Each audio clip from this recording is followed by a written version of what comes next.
The Juneau World Affairs Council presents David Ramseur, author of Melting the Ice Curtain, the extraordinary story of citizen diplomacy on the Russian-Alaska frontier.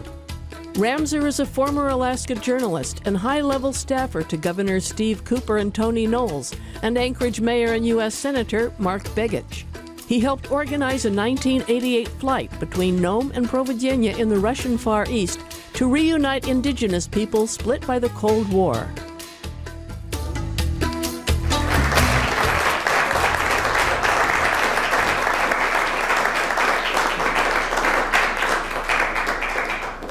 Thanks so much to everybody for being here, and thanks to the Juneau World Affairs Council for setting up this program. I am from Anchorage and just was elected the chairman of the board of our World Affairs Council in Anchorage, so I'm happy to be with this group. And I'm glad to be back in my old hometown of Juneau, where I lived off and on for about 15 years, working for the Fairbanks Daily News Miner and Governors Cooper and Knowles. And I am excited to be here tonight to talk about a groundbreaking time in Alaska's history, the melting of the Alaska-Russia ice curtain.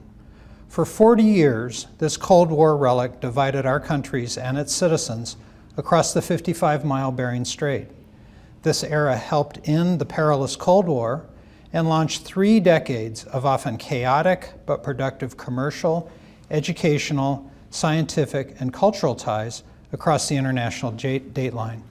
And Juneau played a key role in this breakthrough, which I'll discuss shortly. I was honored to be a participant in the Ice Curtain era. Here, Governor Cooper and I stepped foot on Soviet soil for only the second time in our lives. This was in a little tiny Russian village called Yelin. It's the Soviet Union's northeasternmost village on the very tip of the Asian continent closest to Alaska. And from a high point of land close to this spot, you actually can see mainland Alaska across the strait at the village of Wales. And I look at this picture on my desk all the time, and I often think how lucky Governor Cooper and I were to have survived this adventure. I can still see the black smoke and the oil spitting from this Aeroflot helicopter as we crisscrossed the Bering Sea in 1989. But let's begin this adventure a little earlier, a century and a half earlier. As most Alaskans know, this year we are marking the sesquicentennial anniversary of the United States purchase of Russian America. President Lincoln's Secretary of State, William Seward, who's sitting to the left of the globe here, negotiated what we now consider a great deal, $7.2 million, or about 2 cents an acre. Now today, Alaska generates that much in a few hours of oil production. And despite national derision at the time, Secretary Seward was enormously proud of this achievement. So proud that 3 years after it, he traveled all the way to Sitka, the capital of the new American possession. And there he articulated his vision for the important role Alaska played in advancing America's international interests. He believed Alaska could help a U.S.-Russia relationship and strengthen America's role in the world. Now today, given current events, the jury's maybe out on that. If nothing else, last year's election and the Trump-Putin relationship, whatever it may be, is keeping Russia in the news like never before. But let's return to that in a few minutes. And before anybody takes any offense at this image, let me note that this picture is official fake news. So much changed with America's acquisition of Alaska 150 years ago. But one thing that remained constant was interaction between the indigenous peoples of the region. Since the time of the Bering Land Bridge, approximately 30,000 years ago, these northern people crossed the icy waters between mainland Alaska and Russia for subsistence hunting and fishing and to share a common culture. And here on this map, you can see the territory that we're talking about. And as most Alaskans know, the Diomede Islands in the middle of the Bering Strait are only 2.5 miles apart. In fact, in 1938, the U.S. and Soviet governments recognized the historic visitation between Native people and established a formal process for interactions between them. It allowed visa-free visits and worked fairly well for about 10 years. And a productive U.S.-Soviet relationship continued during World War II. Nearly 8,000 American warplanes were delivered across the strait during Lend-Lease to help the Soviets fight the Nazis. But after all the goodwill generated during the war, Cold War suspicions froze decades of largely productive U.S.-Soviet relations. The Soviets banished natives from villages on Big Diomede and established a border guard surveillance post aimed at Alaska. So FBI Director J. Edgar Hoover deemed that U.S. national security interests outweighed those of Alaska natives, and Joseph Stalin agreed. So just 10 years after setting up a system which eased travel between Alaska and Russian natives, the two countries imposed an ice curtain. They sealed the border and banned all contact. And this was imposed in May of 1948, and it lasted for 40 years. So let's fast forward through the Cold War to the mid-1980s, when a drumbeat for change began in the isolated Bering Strait. It was the result, I believe, of three main factors. First, the memories of long-separated native peoples were fading, and they wanted one last opportunity for reunification before passing from the scene. As part of the research for this book, I interviewed several very elderly natives living on St. Lawrence Island, people in their late 80s and 90s, and they could vaguely remember their first visits to the Soviet Union in the 1920s and 30s. Pretty amazing interviews. The second factor was a progressive new Soviet leader came to power. Mikhail Gorbachev encouraged interactions with the West, which portrayed him to the world as a new type of reformist Soviet leader. And third, Alaska business and civic leaders detected an opening for interaction across the Bering Strait after 40 years. And what followed were a series of headline-grabbing initiatives by Alaskan and Russian citizen diplomats to pressure their national governments to open the strait. One was by a quirky realtor from Nome named Jim Stemfel. Now, Stemfel had heard stories from his native wife's family of visits with Russian natives decades ago, and he wanted to do something to help. So one day he found himself at the Nome dump and detected a swift wind blowing towards Russia to the west. And so he got an idea. Instead of sending a message in a bottle, how about some balloon diplomacy? So he went to the National Weather Service, got a couple of big industrial balloons, blew them up using car exhaust, and attached to them little goodie bags of candy and chewing tobacco and tea, and he had a couple of notes of friendship translated into Russian. So on another day when the wind was blowing towards Russia, he launched these balloons. They actually never made it across, but Stemfel was nothing if not persistent, and his continuing efforts actually made a big difference. Another was Dixie Belcher, a Juneau musician and peace advocate who was inspired to ease Cold War tensions. In 1986, she secured permission for 67 Alaska natives and other performers to sing and dance their way across the USSR to promote peace. Now, Governor Hammond, who is pictured here, and his wife Bella joined Dixie's trip, and their performances received lots of international media attention. But I think the most important result of Dixie's efforts was befriending a Soviet official who I believe did more to open the strait than anybody. And that's a fella here sitting between Dixie and Jay Hammond. His name is Gennady Gorbachev. He was Gorbachev's spokesman, very well connected in the Kremlin, spoke better English than all of us, and knew American slang very well. And he was inspired by several trips to Alaska at Dixie's invitation to work inside the Kremlin to push to open the Bering Strait. He helped secure permission for Alaska Airlines Friendship flight 2 years later, and he helped dramatically open doors for citizen exchanges. And so I think Juneau's Dixie Belcher deserves a lot of credit for this era.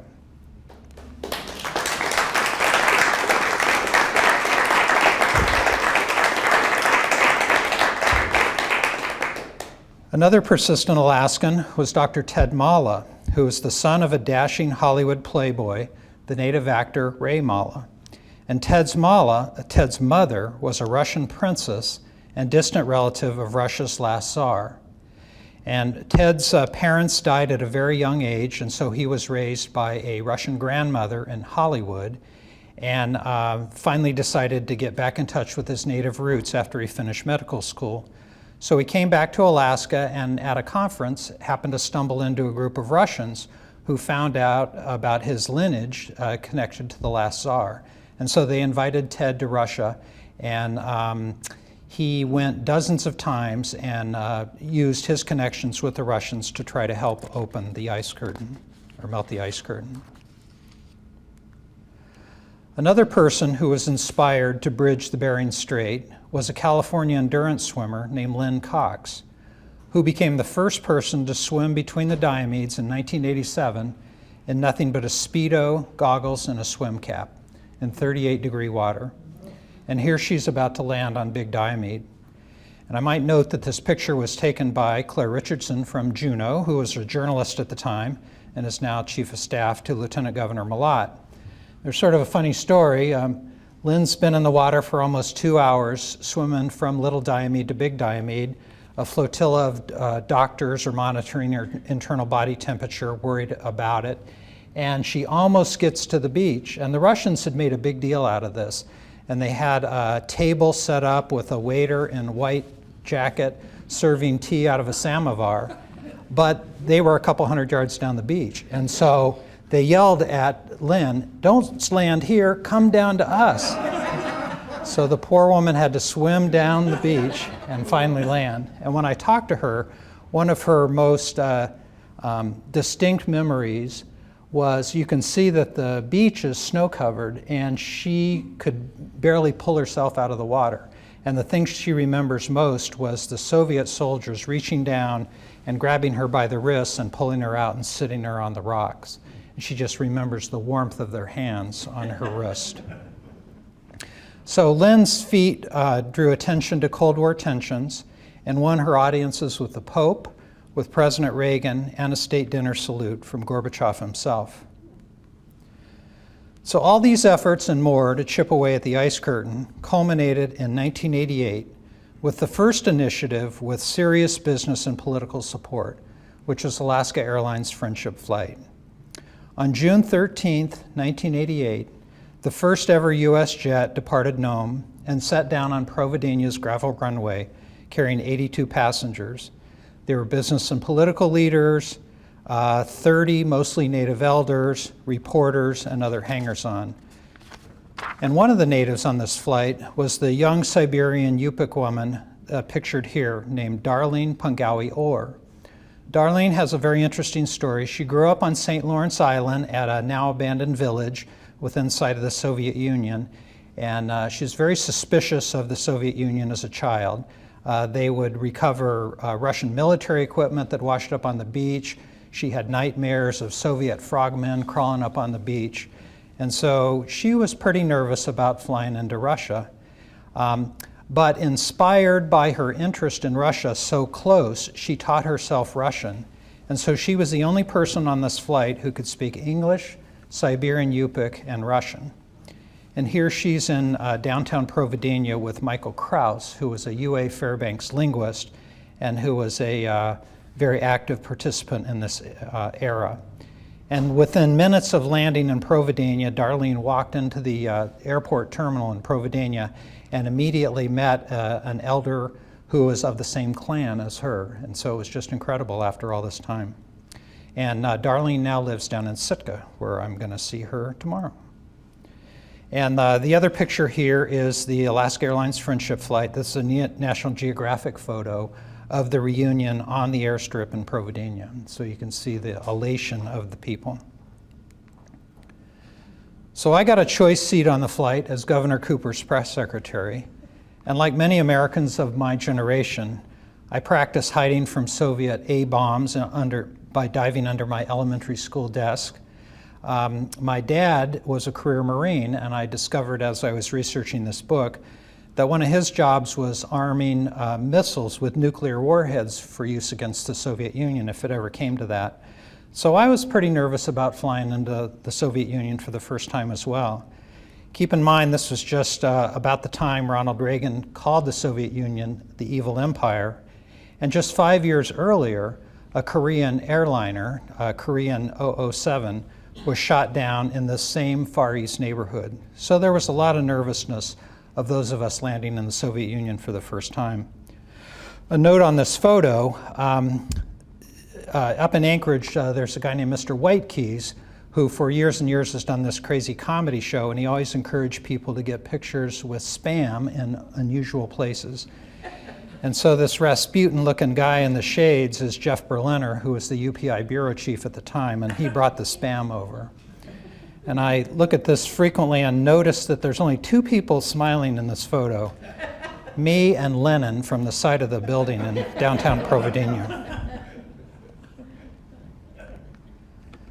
So the Friendship Flight and the many initiatives which preceded it launched a nearly 30-year era of frenzied emotional and often successful interactions in business, culture, science, and educational exchanges. And after the flight, Alaskans and Soviets simply couldn't get enough of each other. Quick word on these photos. The photo of the three politicians, you can see a youthful-looking Governor Cooper and Senator Murkowski. And the fella in the middle is the mayor of Provideniya named Kalinkin, who was a big booster. He and Jim Stimfel, a realtor from Nome, conspired to try to open the strait. Some years after this, after Kalinkin was no longer mayor, he was shot gangland style, as happened to a lot of Soviet leaders of this era. The woman sitting on the car down below is Jenna Brailsford, who was Governor Cooper's trade rep and sort of the lead person on Soviet affairs. And she's sitting on a Russian limousine. It's called a chaika, which means seagull. You can sort of see the seagull emblem in the grill there. And Jenna was so inspired by her early work in Russia that she joined an expedition of skiers and dog mushers that went from the Soviet Union across the Bering Strait to Kotzebue, and actually ended up marrying one of the Russian explorers on the trip. And then the fellow with the oil rig here is a guy from Anchorage named Dave Heatwall. He was an ARCO executive, got the Russian bug, and he was one of the few Alaskans to work in the Soviet Union who actually made some money successfully. So this cartoon is a great summary of the era. This is from Peter Dunlap Scholl in the Anchorage Daily News. And this Russian woman has just visited Alaska, and she comes back, talk to her husband, and says, "The prosperity of the West is a sham, Boris. There is a facade of wealth, but as you can see, this jewelry I bought is made of moose nuggets." I think this is a great sort of depiction of the era, how excited everybody was. And just hundreds and hundreds of Alaskans hosted Russians in their homes. Russians would show up at the airport in the dead of night, no money. We'd put them up for weeks at a time, schlep them around the state. Everybody was just Soviet mania. One of the most lasting legacies of this era was creation of the American Russian Center at UAA, which was founded in 1993. And it was fueled with about $26 million in federal money, mostly earmarks from Senator Stevens. And the American Russian Center really did two tracks of business in Russia. The first is they set up business training centers in 7 of the major population centers of the Russian Far East. And these were all housed with Russian universities, staffed by an Alaskan and a Russian, and they would teach Western business practices to Russian entrepreneurs to try to develop more of a capitalist economy in the Russian Far East. And then the other thing they did were promote cultural and educational programs. And I worked at the American Russian Center for 2 years and administered the first Ted Stevens earmark of $2 million for citizen and for cultural and educational exchanges, which took me to the Russian Far East many times. And those of us doing business in Russia in those days, there was no banking system or credit cards in Russia.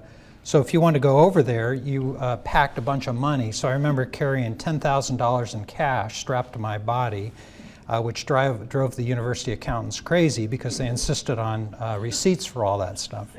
So it was pretty wild times.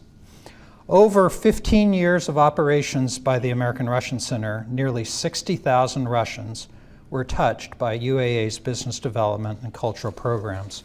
which is quite an impact. And another Juneau pioneer in this area was Joanne Grady, who was a recipient of an art grant and did groundbreaking work setting up women's centers in the USSR when that was quite a foreign concept to them. And she set up centers in Petropavlovsk on the Kamchatka Peninsula and in Magadan, and I think at least the one in Magadan is still in operations. And so Joanne and a number of other Juneauites, Bruce Botello, Steve Nelson, Gary Pesce, a number of folks did pioneering work in this era to help melt the ice curtain. So during the heyday of Alaska-Russia interaction, there was a flurry of activity across the strait. Alaska Airlines and other carriers such as Bering Air, Reeve, and Russian carriers like Aeroflot established regular air links. Alaska Airlines operated for about 5 years, providing service between Anchorage and most of the major cities in the Russian Far East. And Bering Air is based in Nome, and they provided service mostly to the rural areas in the north. Businesses explored joint ventures, from beer breweries to oil refineries. And more than a dozen sister city relationships were established, including the one you're probably familiar with here in Juneau, between Juneau and a district of Vladivostok. And it was one of the more active sister city relationships of the time. In 1991, I remember getting roped into participating in a sister city relationship visit to Vladivostok. And just before we left with a large delegation from Juneau, a bear cub had been orphaned here. And so somebody got the great idea to take this bear cub and present it to the Russians as a friendship gift. So we put it in a dog kennel, flew it over to Vladivostok. The fish and game guy took it out with leather gloves, presented it to the Russian official, and almost took the guy's thumb off. It didn't create much of an international incident, but crazy stuff like that happened all the time. Some of the other benefits from this era, about 36 Rotary clubs were set up in the Russian Far East, courtesy of Alaskans.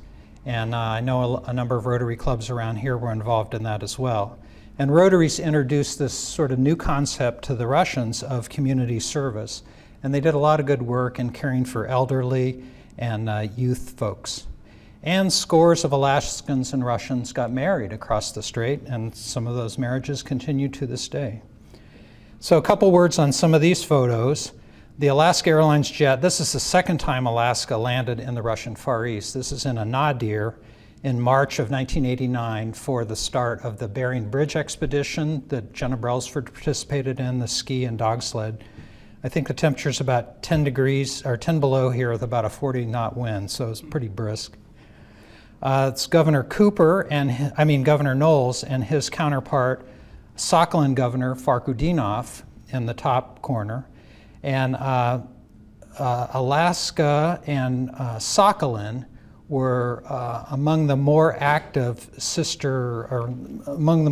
regions to interact because of the big oil and gas development in Sakhalin, and a number of Alaskans still work there. Some years after this photo was taken, Governor Farkudinov was killed in a mysterious helicopter crash looking for oil and gas finds on his island. And then this fella down in the lower corner is Doug Drum, who runs Indian Valley Meats in Anchorage. And he's the kind of example of the quintessential Alaskan who went to Russia for all the right reasons.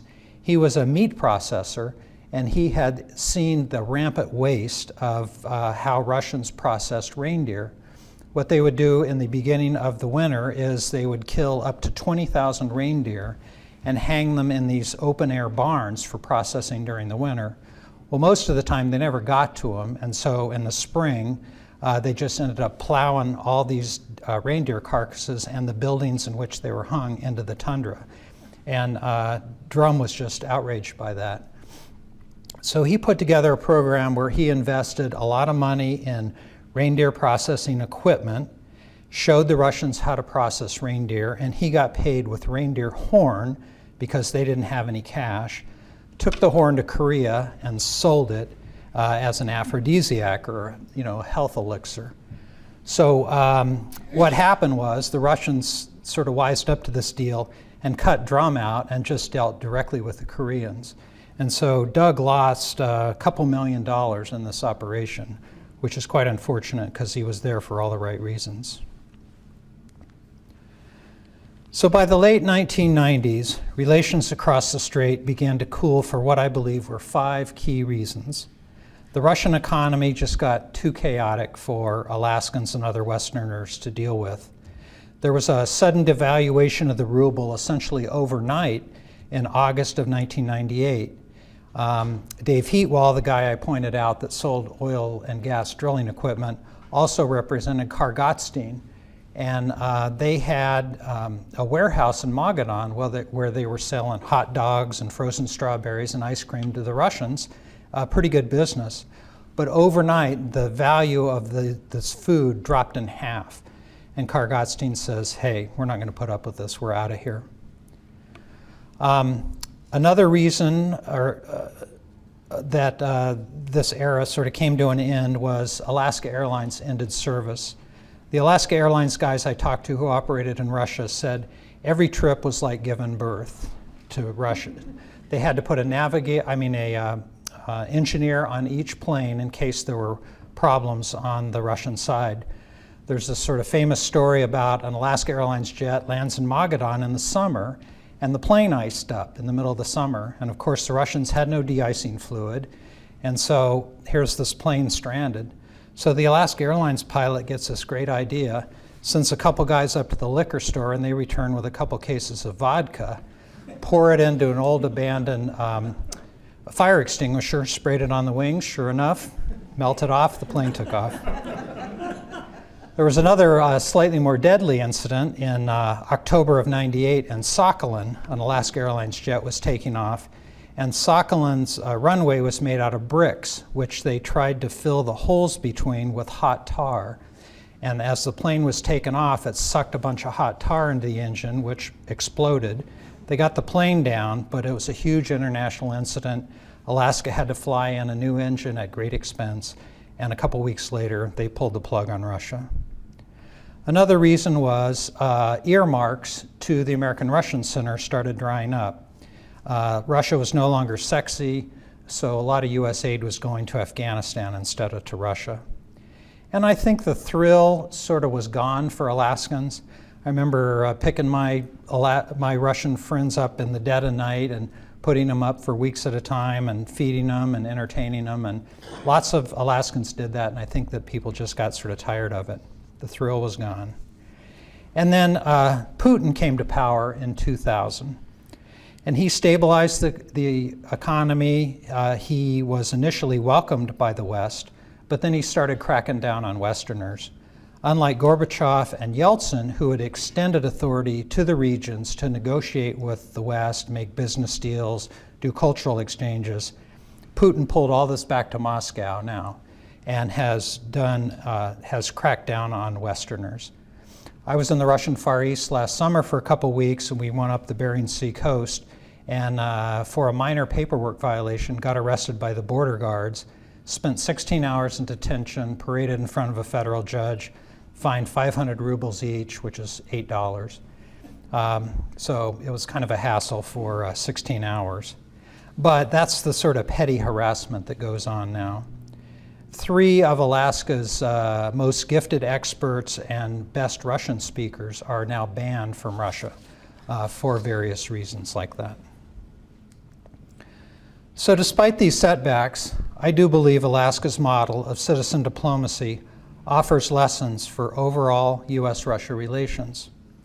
And I've gleaned what I think are about 5 lessons from the Ice Curtain era, which I think are instructive for today. First, because we know Russians pretty well, I think that we Alaskans can help explain perplexing Russian behavior to other Americans.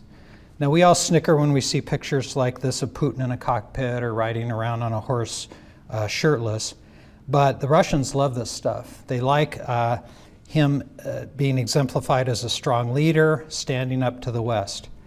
Now, keep in mind as you see the daily headlines about what's going on in Russia that Putin really has 2 goals in life: keeping himself in office and making Russia great again. He's been quoted as saying the demise of the Soviet Union was the greatest tragedy to befall the 20th century, and he would like to have the Soviet Union back. So I think that explains a lot of his behavior in Georgia, the Ukraine, and other places. He's wildly popular back home because he presents himself as a strong leader. And it helps that he controls the media and the elections process to preserve himself. Second, I think both sides are well advised to avoid diplomatic slights, which set back relationships. Obama, when he came into office, began on pretty decent terms with Putin, tried to reset relations, and they actually achieved some progress. But things quickly went south by some inadvertent comments on behalf of Obama. Third, we have seen that science can help overcome politics. During the Cold War, and even now, joint scientific research between Alaska and Russia has continued, leading to promising areas of cooperation. For example, there's a walrus monitoring joint scientific venture going on between UAF and Russia now. And I think the Arctic is the area of greatest potential cooperation between the two countries. Nearly half of the world's Arctic falls within Russia. And as we Alaskans know, the U.S. is an Arctic nation only because of Alaska. So I think that we can play a key role when it comes to managing a changing Arctic.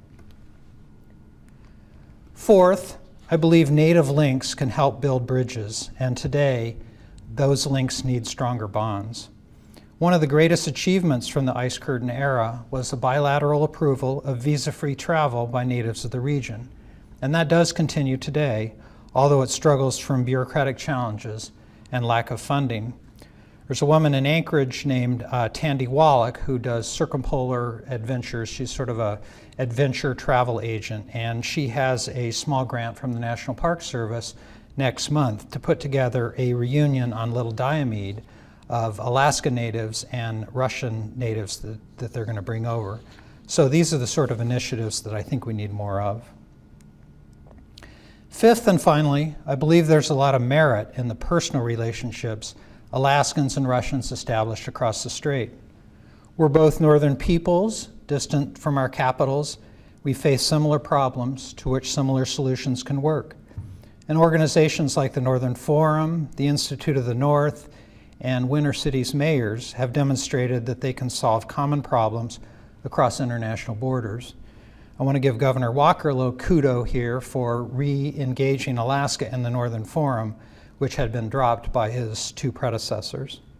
And people like Juneau's Jana Lelchik here, who's pictured in the middle of her Russian students at the high school, has helped promote Russian culture and language and keeps relations across the strait alive. In the last chapter of my book, I profile 4 people, 2 Alaskans who moved to Russia and stayed, and 2 Russians who moved to Alaska and stayed. And Jenna is one of the people that I profile. So last summer, I was in the Russian Far East, as I mentioned, and I was wandering the streets of Provideniya, waiting on the plane home. And I was feeling a little bit glum over the passing of an era of such high expectations between Alaska and the Russian Far East. Suddenly, this local Russian guy rushed up to me, recognized me as a foreigner, and asked where I was from. And when I explained in my rusty Russian that I was from Alaska, he pointed at the eastern horizon, gave me a wide grin, and a hearty thumbs up. And to me, that underscores the importance of continued interaction between Alaska and the Russian Far East. So there's a lot more detail and a lot more crazy stories of this era in my book, Melting the Ice Curtain, which was published June 1 by the University of Alaska Press with generous support from Rasmussen Foundation. The book's actually doing pretty well. We've already sold out the first printing. We're in a second edition right now. You can check my website for details about where to get the book. It's available at local bookstores here in Juneau. Spasibo большое. Thank you.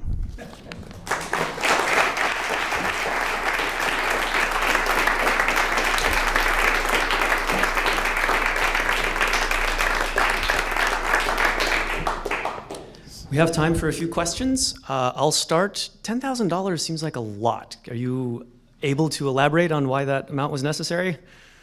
Well, we had a $2 million grant that we were trying to do cultural and educational exchanges, and we divvied it up about 20 different ways. And so I had to go to different communities and provide payments to school teachers, translators, drivers, other people as you circulated through the Russian Far East. So 10 grand does seem like a lot for one experience, but given the expanse of the Russian Far East, it didn't go that far. Checks out. Thank you. Other questions?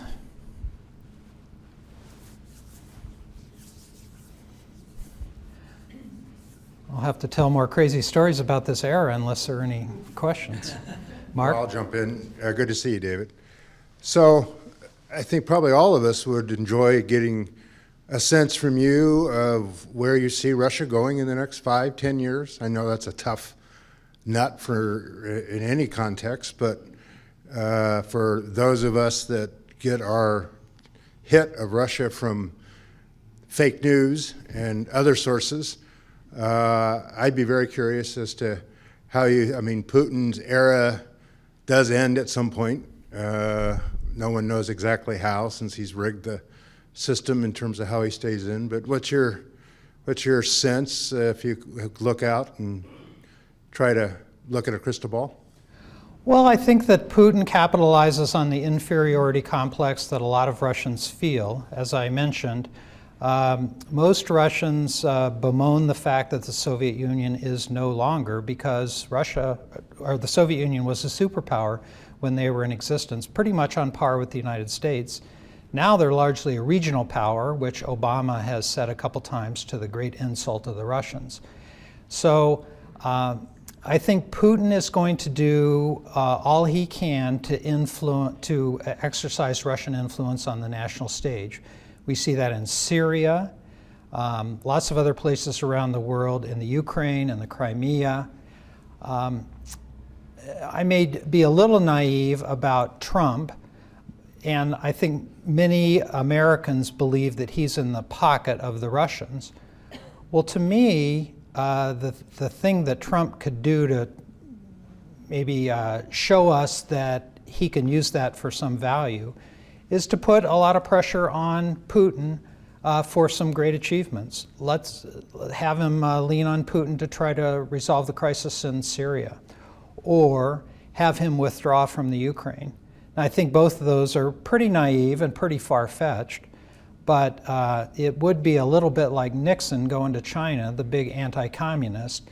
If Trump could cut a deal with Putin that would be to the benefit of the world, I think he'd get the benefit of the doubt from a lot of folks. Now, frankly, I don't think much of that's going to happen. One thing I've advocated is that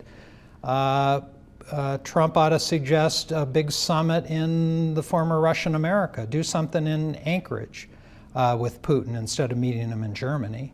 He needs Lisa's vote on health care, so certainly that might buy it if he was willing to do something here.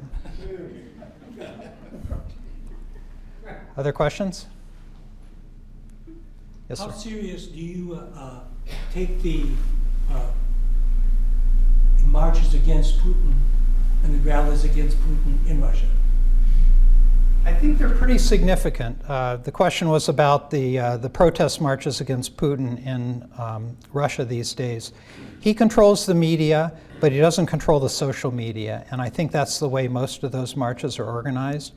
And so you see most of those guys end up in jail. Navalny, who has been organizing the bulk of those, had to spend a couple weeks in jail for organizing the most recent. But it seems like he's tapping a different breed of Russian, younger Russians, people who are more interested in the West. Is that a threat to Putin's rule? I think he's pretty nervous about it. A lot of reports I read said he was particularly disturbed by what happened in Libya to Gaddafi, and he doesn't want to end up with a dagger as ended up to Gaddafi. So he's very nervous about those sort of protests. And so I think he's doing whatever he can to try to head them off at the pass. When in 1993, I moved to Russia at the suggestion of Vic Fisher up in Anchorage, a Russian expert, and went to a city called Nizhny Novgorod, which I'd never heard of, third biggest city in Russia. Most Americans know it as Gorky. And the guy I worked for was a young progressive governor named Boris Nemtsov. And this was the era of privatization, and Nemtsov was leading the charge on decollectivizing farms and shops. There was a little cheese shop in this city that went from sort of socialist management to private sector management, and Margaret Thatcher flew in from London to see it. I mean, it was an amazing place. Well, Nemtsov, the guy I worked for, was recruited to go to Moscow to work for Yeltsin, and he was the deputy prime minister. A lot of people thought he was going to be the head of Russia at one point. And then when Putin came to power, he became one of the leading dissidents. And in 2015, you may remember, he was walking through Red Square with his girlfriend after dinner, and a van pulled up, put 6 bullets into him, and he was assassinated on Red Square. And they just convicted a handful of Chechens. Russians blame Chechens for a lot of things. So these guys just got sentenced to 20 years in jail. But I sort of kept up my relationship with Nemtsov when I was in DC working for Senator Begich. We had him to the office several times, hosted workshops with him. So, I mean, that hit me personally. Other questions? I've got a question. Yes, sir. I'm originally from that northwest area. I'm just wondering, I remember hearing a story back in the 60s where on Big Diomede there were natives living on Big Diomede between, I think, with Khrushchev and Kennedy, before Kennedy was assassinated, that the Diomeders on Big Diomede were picked up and moved to the mainland. And now we live in a culture that everything's about family. So, I mean, melting the ice curtain, is that also presenting a possibility that bringing these people together, the families that were, there's a story that I heard, I don't know, I mean, I don't know how that, if anything's going to ever bring them to go back to their island. Yeah, the question was about what happened to Russian natives on Russian Big Diomede. Under the Soviet model, they dealt with native people quite differently than we did, of course. On the one hand, the Soviet Union provided a lot of resources to these villages to try to keep them afloat economically. So they would bring in a collective dairy or a beer brewery or an auto repair shop. And this attracted a lot of Russians from Western Russia because they could earn salaries twice as high as what they could get in Western Russia.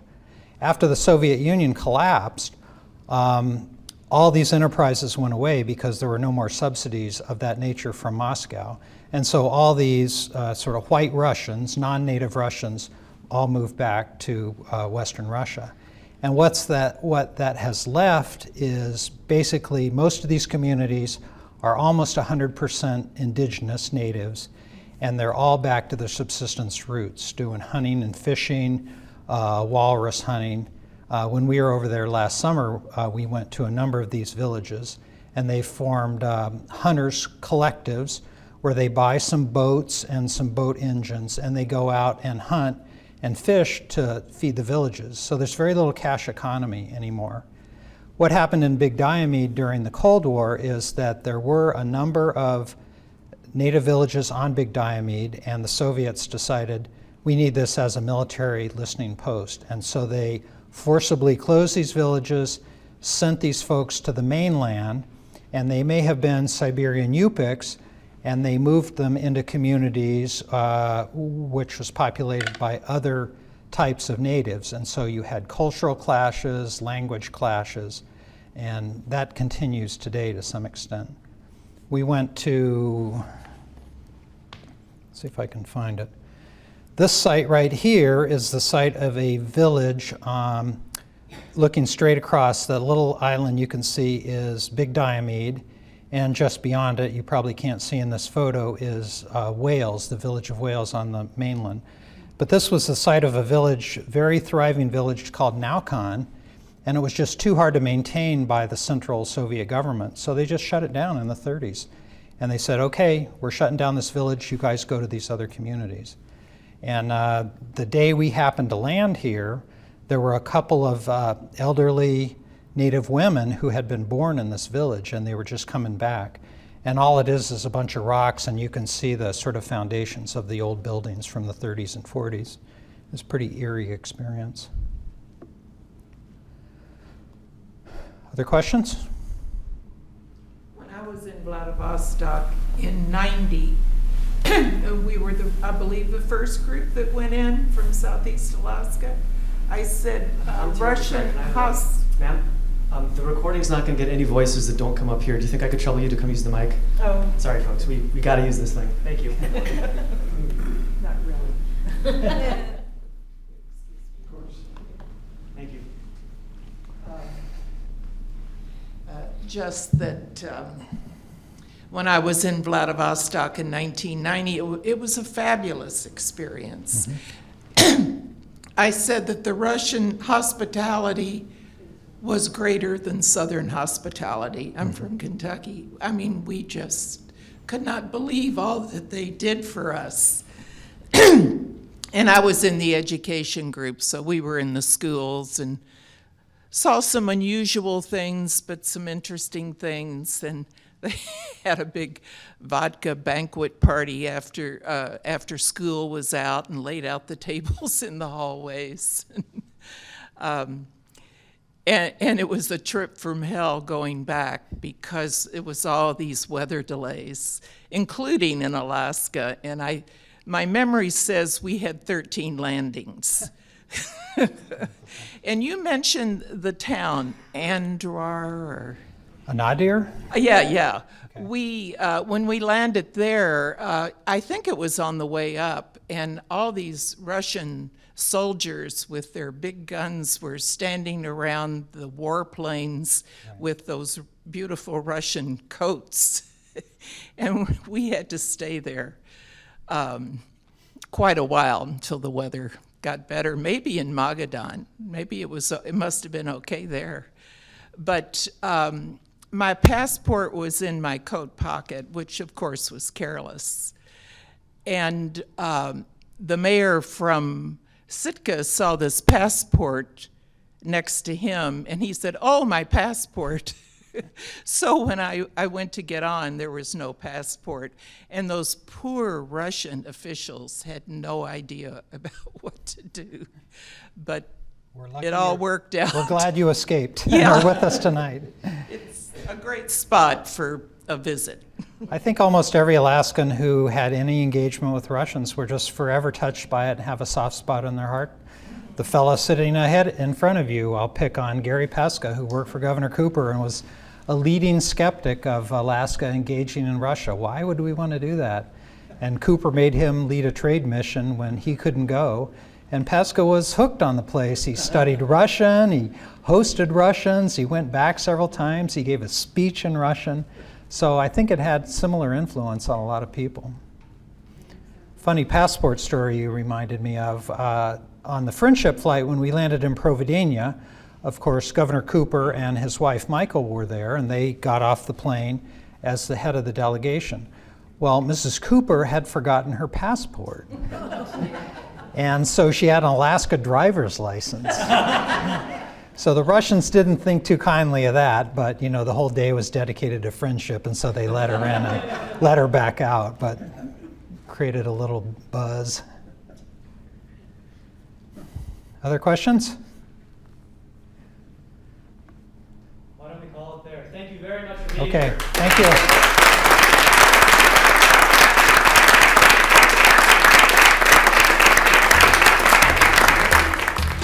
That was David Ramseur in this Juneau World Affairs Council presentation, produced in collaboration with 360 North.